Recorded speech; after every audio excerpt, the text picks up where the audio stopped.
Welcome to In Such a Time, conversations on Jewish life, leadership, and meaning. Each week, Rabbis Jonathan Jaffe and Leora Londy explore the moments, questions, and ideas that shape who we are and who we aspire to be.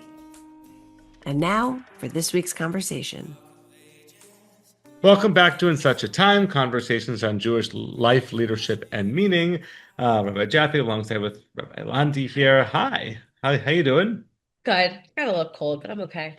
So, maybe a little nasally and don't feel like singing that much today, but today we're going to be talking a lot about music and how it directs us and connects us to prayer, liturgy, Jewish practice overall. And this stems from we just had Shabbat Shirah, the Shabbat of music, in which there is specific cantillation and a celebration of music. Also, from some of our own discussions we've been having around what are some of the vectors, the talent, skills, interests that led us towards the rabbinate. And so I want to start with you because you have this beautiful, amazing, soulful voice, and you've been Thank so you. kind as to lend it to our congregation. And I so love leading with you, and as I like to joke, to being the Keith Richards to your Mick Jagger. And Oh, I like that. yes, and so why don't you just a little bit about sort of like musically, what's your music background, music inspiration? How has music guided you to the place you are now?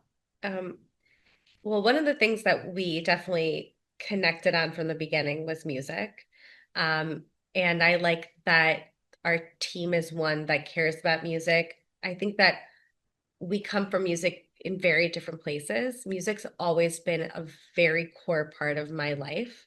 I grew up in a household where my mom was actually a cantor before she was anything else in the Jewish world. And so there was a lot of just liturgy, like the sounds of the holidays and each for me, sometimes you laugh at me, I think in a nice way, when Hopefully. I geek out about the different nusachs, the different melodies for different holidays. I like that you can go into a synagogue and know what time of year it is based on how they're singing and what they're I singing. I love that. No, I know, but I can get a little pedantic about it. Um, and so that was really something that I grew up on, just in synagogue with music, with creativity, with a lot of nigunim, with a lot of like music that doesn't necessarily have words. And music has always really spoken to my soul. Um, I did have some musical training growing up. I took piano lessons for 1,000 years. Um, and then I played flute for a long time. And then in high school, I played flute in band, and I was not one of the best flautists.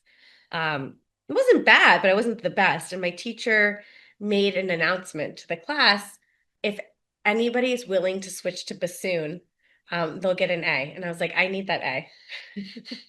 So Your I, GPA was suffering in fourth grade whenever this well, this was. is fourth grade. This is in high Oh, school. high school, excuse me. And I was, I took my GPA seriously and I wanted to be in symphonic band and they needed a bassoonist. And so I played bassoon. I learned bassoon. So I was I was a bassoonist, which wow, I don't know what that says about me. But I think the thing that has always been probably my strongest musical instrument has been my voice.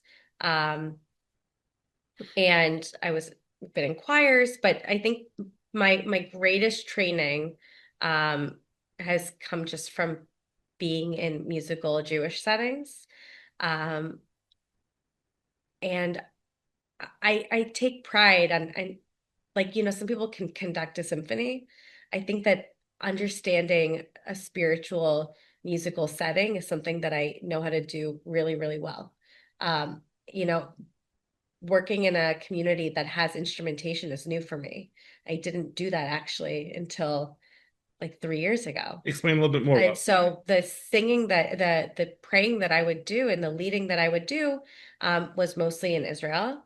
And sometimes there was a guitarist, but mostly not. And it was in communities where we didn't have instrumentation on Shabbat because not all communities have instruments on Shabbat. And so it was about creating like a cacophony of fullness with voice and with sound and with prayers. And some people say to me, like, Rabbi Londy, like, I don't really relate to praying because I don't relate to the words. And for me, I have two parts of prayer. I have part one, which are the words, which I have a relationship with, and then part two is the music. And the music is just as much a prayer for me um, as the words are. And so I've had the privilege and I've taken it upon myself to really immerse myself in different prayer settings to understand what moves me, what I want to emulate, what my abilities are in doing that, in leading and participating.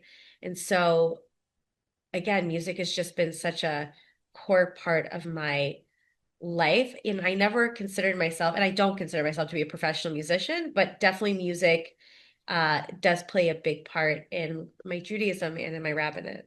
So I'll say more, but I'd like to hear from you first. Yeah, and I love that. And I think our listeners won't be surprised to hear that you and I come from such different places to this, but we have like such a lovely meeting point here. And so I hope I'm not going to depress any hearing this. First of all, growing up, my musical experience was completely divorced from anything that happened at the synagogue. Yeah. I remember my dad, who was the temple president, saying to me that the prayers in the liturgy are all of the preamble that you have to wait through to get to the sermon. And it was basically just a bunch of filler because if we just came and heard a rabbi speak, that it wouldn't be long enough. And so it was the fluff you kind of had to wait through in order to get to the meat of the service, which was hearing the rabbi hopefully say something that was interesting.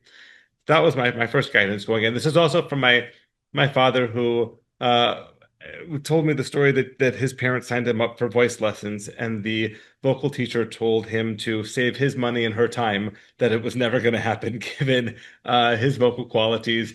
And I think I've inherited some of those vocal qualities myself. I remember going to the synagogue growing up. I have lots of these memories from childhood. I remember there was the choir, and they were in a loft, and they were these mostly, if not, I think all of them, hired professional non-Jewish choir members in robes with the binders open. And when they would start to sing, that just meant for me that a page that should take 30 seconds was going to take 10 minutes. I hear And you. right, for me as growing up, the choir starting to sing, it's like when you're streaming a video and like the commercial comes on in the countdown clock. It was, oh my God, why are they singing this? Now I'm going to have to wait longer. So I did not grow up with much appreciation for synagogue music. I did not grow up in a musical household that way. My parents listened to music, but it Yeah. wasn't a big deal. Although growing up in Hawaii, it is such a musical culture, and the backdrop of the music and so distinct of Hawaii was something that really, really resonated with me. Can you say a little bit more about that? Sure. When horses were first brought to Hawaii, they brought in Mexican immigrants in order to help to teach about like how to use horses and how to farm with them and how to herd with them and such. And the Mexicans brought with them stringed instruments and especially the guitar to Hawaii. And there in Hawaii, it kind of had this fusion with many of the native melodies, a lot of them having to do with what's in open tunings and what's called slack key Hawaiian guitar, which is just absolutely beautiful style, which I just fell in love with. And it's the most just melodic, relaxing thing I think still to listen to. And sometimes here in my office, you'll walk in and I'll have someone like Raymond Kane, who is like the master of slack key guitar. So that's sort of where that comes from. I grew up playing ukulele and going to ukulele lessons. Won't shock anyone. But again, I remember all these childhood frustrations. So please, you'll be my therapist here on the couch. I would go to the lesson and they'd want to teach me like Michael Row the Boat Ashore, like Mary the Merrily we row, all of these songs that I had no interest in playing. And so I got bored and I put it down. In sixth grade or so, I started listening to more pop music. And I realized that I knew the chord shapes. And if I bought a book that told me the chords, I could play along with these albums. And so here you can truly smile and laugh at me with my memories of coming home in sixth grade, standing in front of the mirror and playing pretty much the entire George Michael Faith album on the ukulele. I love that. In Excess Kick was a big one as well back then. And then I turned myself into this is ridiculous. Like, why am I playing this on the ukulele? I could just move this to guitar. I have the basic chord shape, so I can progress much better there. So then again, my parents said, let's go give you guitar lessons. I went to this guitar teacher and the exact same thing happened. And there's a wonderful guitarist, but a terrible teacher in that he would try to teach me all of the, like I had the Mel Bay's book of like playing guitar and it was all of these things that no seventh grader would want to play. And while I'm there for the lesson, he would hear me like noodling around on like a Bon Jovi or a Def Leppard, like kind of a riff, and he'd never say, "Oh, that's interesting to you. Let's go with that. That's something you want to practice." And so I basically quit that as well. And I just started subscribing to all of these guitar magazines and buying anything I could find that would show like have all of the chords and tab. And I started learning like name a glam rock band from or a classic rock band um, from the like 80s, 90s, and I learned their entire catalog. And you learn like different like chord shapes and progressions, and you understand how music works that way by learning all of these things.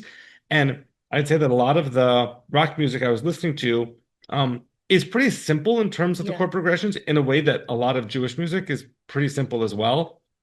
I didn't know that as I was learning the entire Led Zeppelin catalog, I was preparing very well for later for the rabbinate. So pretty much seventh grade, eighth grade, ninth grade, like I'm playing, 4 hours a day, 5 hours, like in my room, door closed. I remember one day I would not allow myself to leave the room until I had mastered the main riff from Def Leppard, Bringing on the Heartbreak from the classic High and Dry album. I'm sure you listen to that one all the time. But And so like, there's two can you things express happening. something? And it was a therapist for me. I mean, Yeah.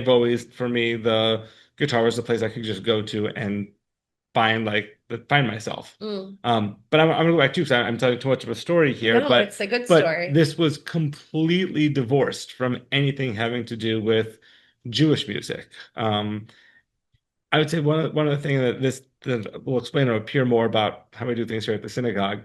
My first sort of real love of guitar was found through Pete Townsend, the guitarist from The Who. Yeah. And for me, it was a huge influence. And what really is, to go further into my dorky music theory here, is that The Who is a different kind of a band in that usually the guitar and the lead singer are kind of the lead melodic instruments, and then you have a rhythm section, which is the bass and the drums. Yeah. In The Who, Pete Townsend actually plays a very rhythmic guitar. He's much more of a rhythm section, and the bassist John Entwistle still plays much more of a lead. He's kind of all over the place. And I love this idea of playing this incredibly rhythmic, syncopated guitar where you could dictate the pace. And you see me when I'm on the bima and I'm Yeah. playing, and it's a Pete Townsend guitar that I'm playing as our kids come to tefillah, and I'm trying to get them to move and to dance. And again, a lot of this is very my intentionally subversive. I grew up and it's very slow music and it's very minor key and he name tovu. I won't sing too much for this. You can. Hurt people here. And it's like it's just sitting there, it's just droll. It's lethargic. Um, and I realized that musically, this music theory thing here, if you take the beat, move it from the one and the three, if you're doing it like in 4/4 time, 1 and 2 and 3 and 4, you syncopate it to the two and the four. Yeah, it's a whole One, two, different, three, four. a One, different two, experience. three, four. It changes the entire feeling. You could play the exact same melody and you could do that different beat, and you could suddenly it comes alive that way. And I'll bring one other piece in here. You're kind of seeing the formation of Rabbi Jaffe as you know him. I worked with an amazing, amazing, amazing Jewish song leader in San Francisco named Jonathan Baer, probably one of the most talented song leaders I've ever seen. And he was part of a big band as well. That he was like a marching band that he could play every instrument. And we would lead tefillah, and from his big band, he would sometimes bring his foot tambourine with him to help to keep the rhythm. And I watched, I was like, that really works. And you can completely with a rhythmic guitar and with basic like foot tambourine, you can set the tone that like when kids start to tefillah, you can make it feel a little bit less like synagogue, a little bit more like a rock concert, frankly. And that works. It's bringing like getting the pace up there and moving it. And so that was a huge influence for me. So I think that maybe that's where you and I meet. We both want to like be swayed by music. Yeah. And when I say that, my influence is just Jewish, I don't only listen to Jewish music. Mhm. I think that, often it's the older sibling that teaches the younger sibling about music, but my brother was a jazz musician when we were growing up, my younger brother, and he really introduced me to a lot of music that became very influential just in my understanding of the world. I really, really like jazz and I really like funk and I really like something that feels not too curated. Like you don't know what's going to happen and it's alive. Mhm. Like Bella Fleck. Hmm. Also, I really like hip hop, like A Tribe Called Quest. So when you're Hmm. listening to that, it's something organic is happening It in that moves you. space. It moves you, but like Yeah. also it's been rehearsed, but it hasn't been rehearsed to like the T, it has space for creativity and for there to be for an experience to happen. And so when I'm in a musical setting or if I'm listening to music and something feels alive and authentic, that to me is like the most incredible thing that could possibly happen. Like you don't know what's going to happen in that space, and you're surprised by how the music moves, by how people respond to it, by how you respond to it, by how you lead it, by how it's a whole it's alive. Yeah. Yeah. And so I hear you, like when even though tefillah, prayer, and music for me are really intertwined, what's happening for me, the reason it's so moving for me is like you're having a conversation with people in a room, Hmm. um, through whatever you're creating, whatever they're giving back to you. Absolutely. I would say more than that, that you can create a setting which people might not be able to even think about actively, but it's subliminally, it's there. And I'll give you an example or two. So much of this is relevant to our synagogue. When someone walks into our synagogue, the fact it doesn't look like an old building, like with linoleum floors with halogen Yeah. lighting, sort of what you would think of like the tired suburban synagogue. And when you walk into our synagogue, there are no black and white pictures of dead rabbis on the walls. It's all colorful artwork by students and by congregants that it signals to you something about it. It's almost like when I was working for Gap for the corporate offices, I remember learning about how you create even with the when someone enters into a store Yeah, the in the smell. setting, the music, the smell, the layout. You can dictate so much of that. When our kids come into Tot Shabbat on a Friday morning, I'm leading, and I play this like kind of very playful blues sort of jam while they come in. It's like it's light. It puts them in the mood like this is going to be fun. This is going to be interesting. I'm curious what's going to happen next. You can do so much with that, and I think that music is such a powerful way of conveying. And then when it turned to prayer, that music as a vehicle of expression of all different types of expression, whether it's profound sadness and angst or whether it is of joy and gratitude, that you can dictate so much of that with musical motifs. And Yeah. that's something I learned prior, and I really had to take that what I learned and move that into the Jewish world. Yeah, I hear what you're saying, and it's like music sets you in a place, and like it orients you. And when I Hmm. was talking about the different um nusachs, like the different modulations that you sing for different days of the week, different parts of the week, for Shabbat, for Yom Tov, for holidays, and um morning, afternoon, evening, like for me that's so that it really just like fills me up to like and centers me, um to be in that space and in that time, and one of the things that you and I have talked about, and when I came in here, I'm definitely not the same me and Rabbi that I was almost 3 years ago. No, it's an I would hope expanded to think version. that I've changed a bit as well. Yeah. Yes, it's an expanded version of what I understood, Hmm. myself and my Judaism, my rabbinate to be, I think. Um, and I did everything off the cuff, like in a very Davini kind of way. And I'll explain what that means. Like there's some communities that are not as curated, that like you pray, you have certain melodies, you might add in a creative melody to like to bring in um, some kind of excitement or so it's not monotonous, but like it ebbs, it flows, it has its own rhythm, it's not overly planned, it's very intentional, but it kind of just happens. As I was saying, like it's not a jazz performance, but there's jazz elements to it. You know what it's going to be, but you But can you're not exactly sure. but you're not exactly sure. Um, and here, and I think in Reform Jewish settings, there's a lot more curation Absolutely. around prayer.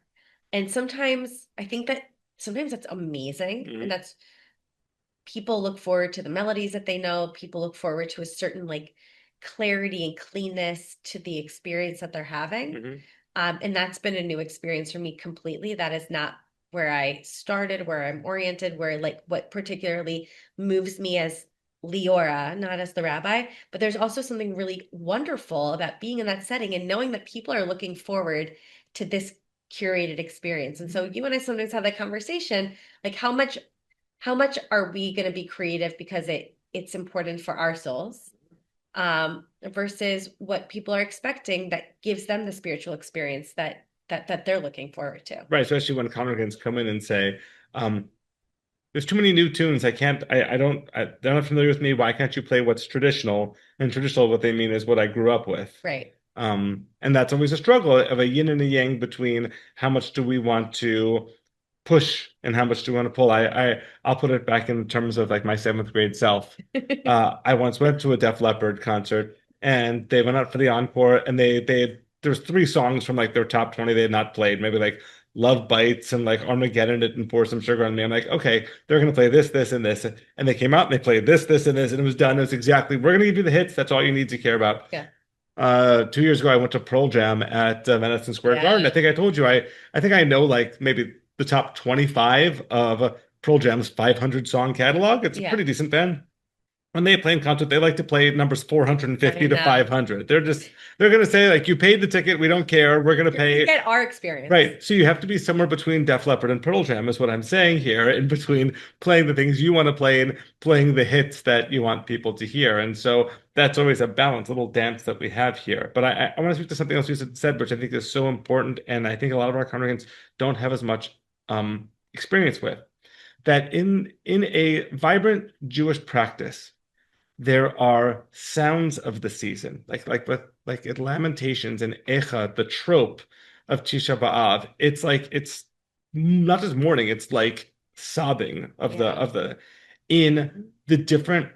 Like in my house, there are smells of the season of what's being cooked, and when a certain holiday comes around, I know it by the smell. I know it by the music. I know it by all of these directives which are there in the environment, which offer so much of the richness of that experience. And I worry that sometimes many of our congregants don't get that level of depth, because if you come into the synagogue and that is your experience,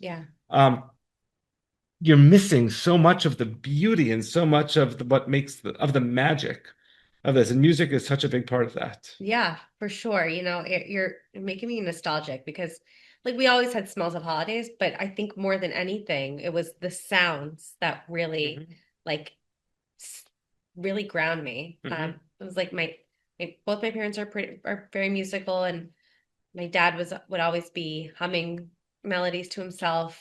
This did not happen in the Jaffe house. You're right, preparing for the Chagim, or it wasn't always in preparation. It was just when busy doing something, would just be singing to themselves. Or my mother would be preparing for whatever holiday was coming up, going over the different melodies of that holiday, the different Torah reading melodies. This is only the Ashkenazi tradition. There's also so many other traditions. Like what I remember a few years ago, like a decade ago, I was in Florence, and I went into a synagogue for Shabbat, and I knew it was going to be different. And I knew that the words were going to be similar, but the melodies were going to be really different. And I remember being so excited by how foreign it was, and also kind of overwhelmed by how I could not relate to any of the melodies in that room. And I wanted to feel connected, and the words were not connecting enough for me. And I wanted to be able to sing along, and I wanted to like be amongst other Jews and just be able to sing these things together. But I wasn't, and I was really disappointed by that. And I think that maybe like one of the things that really became alive for me in my Jewish and musical life was Israel. It just has such a thirst and love and passion for music. And there's just so much music. And sacred music has also gone back into pop culture. Yeah, sacred music is so infused with sacred music. Yes. And like there's a tune for Unatana Tokef that you sang on high holidays, and that like even made it onto the radio. And so like Shir Hamalot, which is a psalm, there's a pop version of it. And so that really penetrated my soul and made my love for music just that much deeper and richer and more connected to the tradition.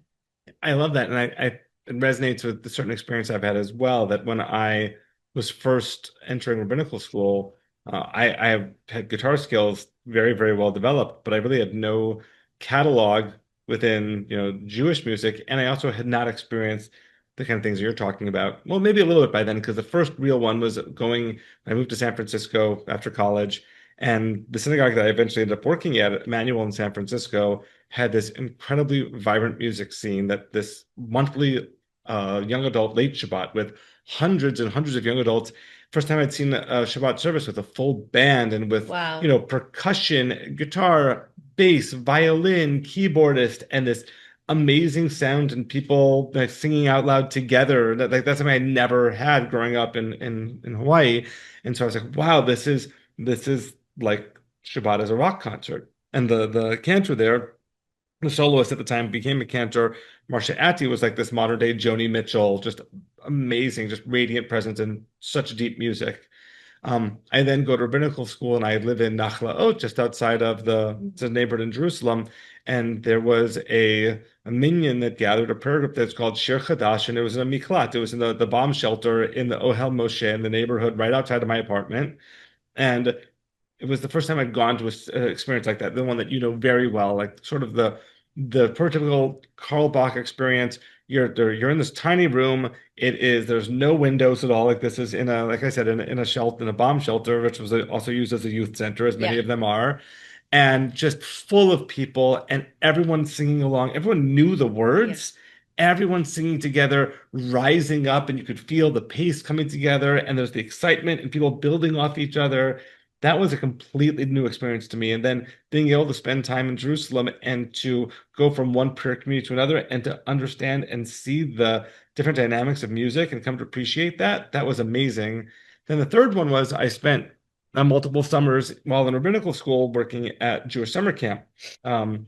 Two of them as the education director, and being up there all summer long and working with Shira, with the regular music rotations and Shabbat. And there my vocabulary really came in because I was just regularly helping to lead and working with the different song leaders and gaining and also like helping to teach as well. And so I came out of that experience being able to meld this pre-existing passion and skill set around music and like, oh, Jewishly, I can do this too. And there's so many more options and directions to go musically than I had ever thought of before I had started this process based on what I'd known growing up. And so for me, I had this later awakening where it sounds like for you, you always had the presence of Jewish music as something that, like, I was not lifted by Jewish music ever in my life until I was an adult, or at least post-college.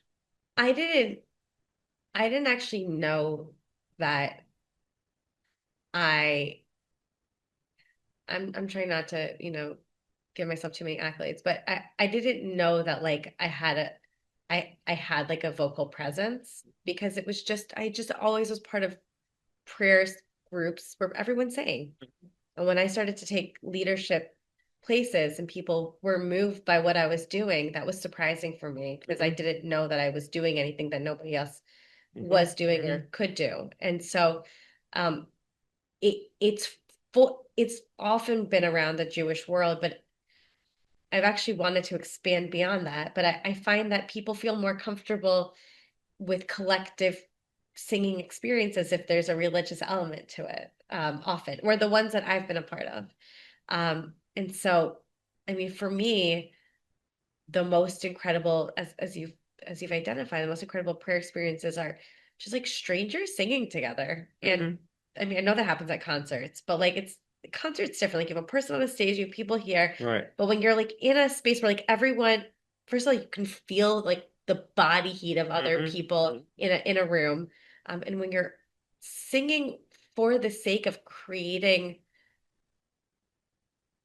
creating something together, it just moves you, like it changes you. Mhm. Um, you were saying that in Israel you prayed in a bomb shelter. I led a community for many years. I've led many communities, one in a chess center, one in a bomb shelter, Mhm. one in a matnas, which is like an all kind of center. Center, Yeah. cultural center, And yeah. my first week here, um, it was so alarming to me that I didn't have to set up the chairs and put toilet paper in the bathrooms. You can still do that if you No, wish. I could. Maybe I will. But I'm wondering what. No, before I wonder, I'll just share like one, two, three really interesting experiences, that have Maybe been four. no, Go on. up to three that have been really, really influential in my spiritual musical life. Hmm. Um, a few years ago, I went to a prayer group in Jerusalem, and Hmm. it was Musica Mekudeshet, like holy sacred music, but it wasn't specifically Jewish. It also wasn't specifically not Jewish. Like it was on Hanukkah, and there were a lot of like Jewish hippie scenes there. Hmm. And there was this guy who may or may not be a cult leader, but he really Go on. he really just creates like these gorgeous prayer circles, song Uh-huh. circles. And I remember it was a winter in Jerusalem, and we were at the bottom of this like kind of mall situation. It was like an open mall. There's some buildings in Jerusalem that it's unclear if they're like indoors or outdoors. Hmm. And so we were at the I know bottom of exactly this what you area. mean. Yes, Yeah. I know you know what I mean. And we were singing, and the singing went for hours. Hmm. And there was instrumentation, and we were really focusing on just like the same verse or sentence or like snippet of music over and over again. Hmm. And it just got louder and more intense, and like it just vibrated through your body. I remember just like really bawling. It was so that energy. There was some weird energy there, but there was also something just so raw and powerful about it. And then, as it was happening, the first rain of the season started, Oh and my you could God. hear it on the roof because it only rains in the winter. You could hear it on the roof. And so we're singing together. It's freezing, and in the rain, and it's starting to trickle. And that was just incredible, incredible night that like I think it took me months to recuperate from because I don't know what happened. It was like it changed me. Hmm. Um, Another prayer setting that's a musical setting that's been really, really special that I've taken part in a few times is there's some religious women's groups Hmm. that it's singing nigunim, singing songs or tunes that are have traditionally been sung by men and kind of renaming that, reowning that. And it's led by different people. There, one person in particular named Hannah Roskin, who's very special, and she says that a nigun has its own power, and we're the vessels that give it life. Yeah. And being amongst women who have never sung these melodies before because they were forbidden to them or foreign to them, Hmm. and seeing that happen, Hmm. that was just wow, like Yeah. incredible. Also, like everyone's Awe-inspiring. awe-inspiring, intentional. And I think that it requires a suspension of self-awareness for a moment. You just have to be able to be in that space and say, whatever I'm feeling about myself, however uncomfortable this is, I'm just gonna let myself be there. Yeah. Um, and I don't need to get into every and all of them, but those are such special experiences. And when we when I lead a service, when I'm with people and we're creating a spiritual experience, I think about that. Like, what are people going to come out feeling? Are they going to feel connected to each other? Hmm. I think that's the point of what a service is. It's not about saying the words, getting through the pages, my commentary necessarily. It's Right. about like, are we going to be able to lock in with one another? Do And I feel less like an individual and more like a collective community by the time this is like through this process? Do I yes, feel closer to the person next to me and like do we share something, some kinship, some bond? that's exactly it. I Right. think about that a lot here. Hmm. Um, which sometimes feels very like frontal, you know? Right. Right. You're trying to make people put down their borders maybe a little bit and be willing to do things or to connect in ways that maybe they didn't anticipate. It's almost like you and I, I'm sure, have been in many tefillah spaces, whether in Israel or here, in which people spontaneously start to dance Yeah. and come up in circles and dancing all around the room. And there's always the person looks around like, oh my God, am I ready to do this? And someone grabs them by the hand and says, like, Yalla, let's do this. And they're up there dancing and having the time of their lives. And we're sort of trying to grab them by the hand and saying, let's do this. And not that this is a stage when we're performing, and your job as a congregant is to listen quietly and patiently as we do the prayer for you, but how do we bring you into this and make this a collaboration? So I actually want to turn it to our community right now, Yeah. because, one of the really nice things that's come out of this podcast is that people write to us. Mhm. And I'm curious, what are the things that move you? Like, what do you want in a prayer experience? What are you trying to encounter? What are you open to trying? What are you definitely not open to trying? Because we always get feedback after we've tried something new. And often it's, that was a good attempt, and that was exciting. But you can push, there's Yeah, always a balance. We have certainly expanded our music here in many different ways at the totally. synagogue, and there are areas in which we need to compromise on that. And I think that's a really good push and pull to Yeah, understand that. And I'm very thankful. I think our congregation has been very willing to try out new I things, agree. even if not everything that we do always resonates. Um, I will love to hear from you if as this is always a compromise that we as rabbis seldom get to lead a service exactly the way that we would want to do it Yeah. if it were us. Are there any, or if you wanted to recommend to congregants of different vibrant prayer spaces, whether in New York or Israel or elsewhere, for you, where have been some prayer communities that you have found inspiring or uplifting, or that when you think about your music, you think, oh, I want to make people feel like how I felt when I was there. Mm. There's a lot of really interesting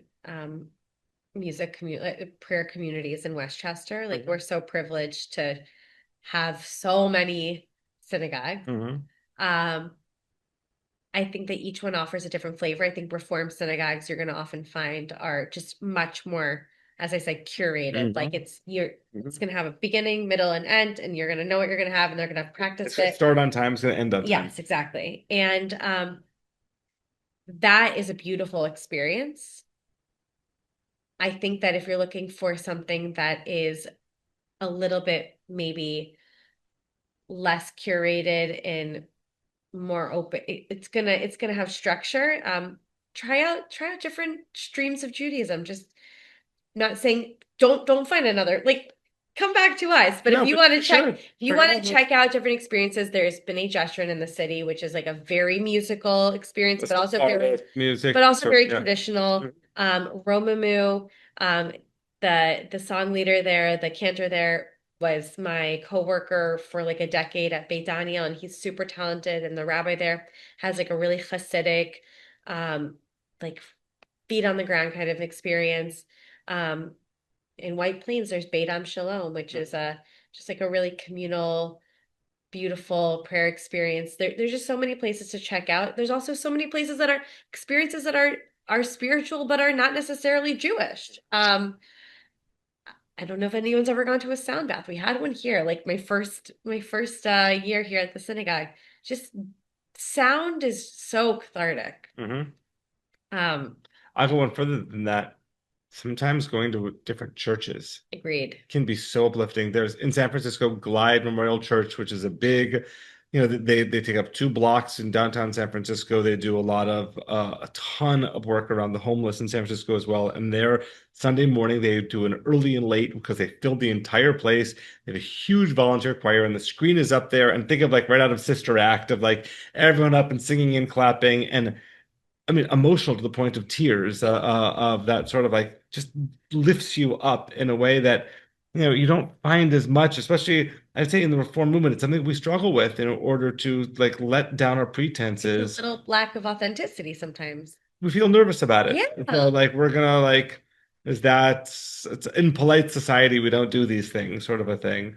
It's weird for And me. right, and the ones that you've mentioned as well. When I'll tell you, a couple years ago, we took our teens to Los Angeles, and we went to Ikar. And Ikar is very much like Romamu here. It's a very spiritual, really think about tons of participation, everyone singing together, and maybe you'll get up and start dancing. Maybe you'll just end in doing 10 minutes of Laila Lai Nigun at the end of a song Or because silence. or silence. And I remember our kids loved it. And they turned and said, Rabbi Jaffe, why don't we do this more at the synagogue? And I felt a little defensive in the moment. I said, like, well, if you'll come, we'll do it. Like, let's do it. That's great. Come, let's put it together. And it's hard. Like they were liking it as tourists almost. And I wanted them to embrace it and feel as though we could do more of this at the synagogue. We should do more of this. We And can. again, and right, and it's always that push and pull between are we there to, as I like to say, fish where the fish are and kind of meet our congregants where their interests lie, or are we trying to steer them towards where we think they should be, but they don't know it yet? Sometimes I think we have to dig the pond a little bit. Oh, look at And you expanding that metaphor. and we have to drop a tadpole in and see how that grows. Sometimes when you dig a hole, you get a lot of mud.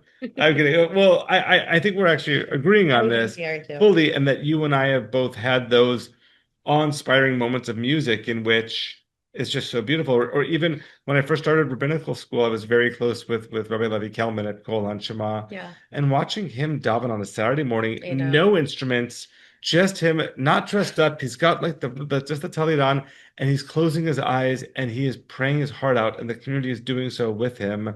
Is I had never seen anything like that, and that was again praying without pretense. I would say is something Yeah, that I wholly embraced and I envied that way. Like, oh, why didn't I have this? Why can't I do more of this as well? And that's something that we try to bring in bit by bit. But I'd love to explore doing more of that as yeah, well. me too. Right. Very much so. Um, let's end on one or two other things here. So we talked about nigunim Yeah. and this idea of a wordless melody that sometimes, whether it's through silence or whether through wordless melodies, we can let go of the strictures of the text and we can just let ourselves go. I know that's been something that is very powerful for you. Yeah. Um, First of all, when you're singing a melody, an ancient melody that mhm, you think you like can orient in time. I've used the word orient a lot, I'm sorry. Where you can place that in time.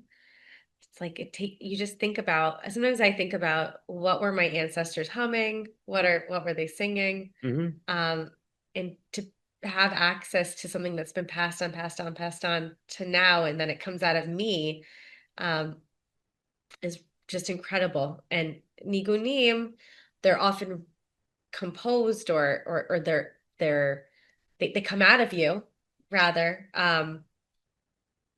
in response to something, sadness, joy, and just there's just a nigun for every moment. And they are these wordless melodies that were just these vessels of that carry out this holiness. Um, I remember in this one women's song group, we sang.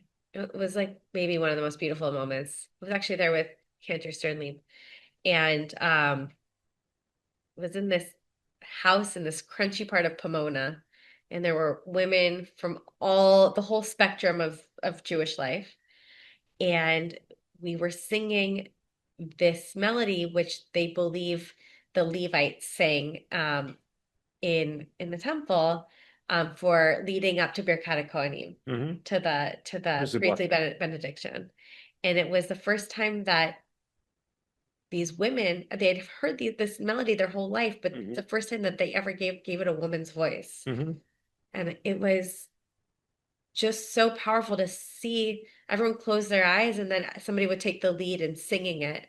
And when I opened my eyes, I just saw women like with tears streaming down their mhm. face because they didn't know that they had the capacity to even sing that tune, to even Right. to even hold that tune. And so these wordless melodies, which I introduce more and more in my adult ed classes, whether people like it or not, are just a conduit to just being really present and engaged, in I don't know, accessing something that I don't really feel like has words. It's funny because this is something, again, coming from my background and playing, locking myself in my room for 4 hours and just playing guitar and being I wasn't singing, I was just playing, and again, it's playing slack key Hawaiian guitar, which is all instrumental. Well, no, there's some with words as well, but it doesn't have to be.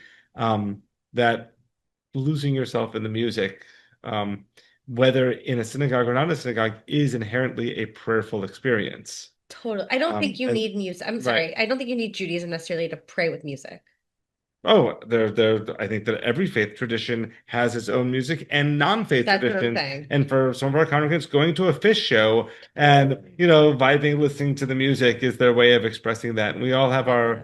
our own ways. And I am so grateful that we're able to bring some of that to the synagogue as well. And um, that so much of the way that I encountered music growing up in the synagogue, I think has been refuted, and that there's so much beauty. And we're lucky enough, we have congregants who are participating in our choir, and I love seeing them up there, and it makes it feel so much more organic, like there's an actual reflection of the community and who we are and what we're doing. And each one of our cantors here at the synagogue has brought their own unique sensibility, and you've brought music here to the synagogue in such depth as well. Um, it's like the band keeps on going, and I joke, again, being the Keith Richards, the Mick Jagger, but I've always loved that role. I always loved the role of being off on the side, and you know, it's it's an honor. I didn't know how to I didn't know how to digest it at first. Hmm. Having a guitarist, um, not a support guitar, but like a lead guitar on the bema with me. It didn't fit into what I understood to work. And I really enjoy having that presence there. Like it gives a rhythm, it has a presence, and I know that that's your spiritual expression. And so that moves me when I'm leading with you, knowing that you're so present in that space. Thank you, and likewise. As I expanded, and I figured everyone plays guitar, so I learned how to play mandolin, and I learned, how to play bass and banjo and other things. That there's ways that you can work and meld with other and accentuate. And um, how lucky am I that I work in an office where I have multiple guitars, and where every day or so in the afternoon I get to grab my guitar and meet, 100, 200 middle schoolers out there, and get to do like a 15-minute little rock concert with them, and have them all come up onto the bema and singing their hearts I out love and it. leading it, and being part of the band with Some them. of them even bought foot tambourines. We had to change what we were doing with the preschool because we had too many foot tambourines and ukuleles being purchased. And once in a while, this is a very ego-stroking event. I'll get videos from preschool parents who video their kids playing as Rabbi Jaffe with the foot tambourine and the ukulele and singing Shabbat Shalom or Too Bim many Bam. poopies. And I'll do great with the preschool set. So it's an honor. Anyways, thank you for having this conversation with me, and thank you for your music. Thank you. Okay. Should we end with a song? I was waiting for you to break out, so Okay. please do. So I have had one nigun that kind of I just can't stop singing for all the years that I've been knowing it, and I don't know why. And the words, if you give it words, are "Im eshkachech Yerushalayim tishkach yamini," like if you forget Jerusalem, then you forget your right hand, as if you forgot your right hand. Hey, I forget. May I Yes. forget my right hand. The words are important, but the nigun is From Yehuda Halevi. yes. Okay. Nine, nine, nine, nine, nine, nine. Lie, die, die, die, die, die. Lie, die, die, die, die, die. Lie, die, die, die. La, da, die, die, die, die, die, die. Die, die, die, die, die, die. Die, die, die, die, die, die. Die, die, die, die. Die, die, die, da da da da da da da da